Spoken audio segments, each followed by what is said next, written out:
សួស្តីបងឥឡូវយើងមើលជាមួយនឹង Play 1821 3G ហើយឥឡូវយើងកំពុងរៀបចេញទៅទៀតហើយប្រភេទ Play នេះមានចែកសាប់ចែកសង់ដាច់វាស៊ីភ្លើងចន្លោះពី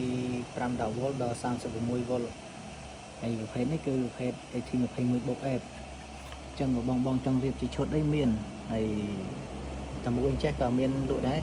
ហើយបងត្រូវការអីអាចតាក់ទងបានហើយយើងមកមើលប្រេរបស់យើងប្រេយើងប្រើជាមួយនឹងប្រេ ZK AMP 2G ហើយបងអត់ចង់រៀបជាឈុតទេចង់យកតែ ampli មួយដើមchứក៏មានដែរហើយតម្លៃរបស់វាគឺ$35ក្នុងមួយដើមបងរៀបជាឈុតចំណេញភាសារៀបជាឈុតចេះខ្ញុំគិតតម្លៃផ្សេងឲ្យចឹងត្រូវការអីអាចទៅបានតោះបងឥឡូវយើងមកមើលឈុត1821ទាំងអស់នេះឥឡូវយើងតហើយអញ្ចឹងយើងមកជុំទាំងអស់នេះកន្លែងដូចចូលលំភ្លេងនេះយើងប្រើដុំភ្លើងក៏បានដែរដុំឡើងតង់ខ្យងអញ្ចឹងខ្ញុំដាក់ខ្សែរឿងវែងបន្តិចដើម្បីយើងចូលទៅដុំឡើងតង់ខ្យងដើម្បី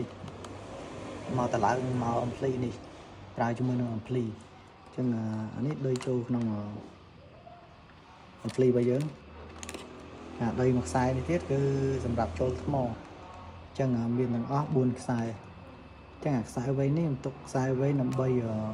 ចូលជាមួយនឹងដុំតឡើងតង់ខ្យងចេញពីដុំតឡើងតង់ខ្យងចូលជាមួយនឹងអំភ្លីរបស់យើងអញ្ចឹង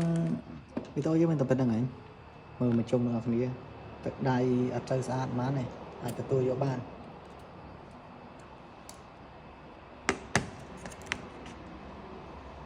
ប៉ុណ្្នឹងឯងអញ្ចឹងវីដេអូយើងមានប៉ុណ្្នឹងហើយបាយជួបគ្នានៅវីដេអូក្រោយទៀត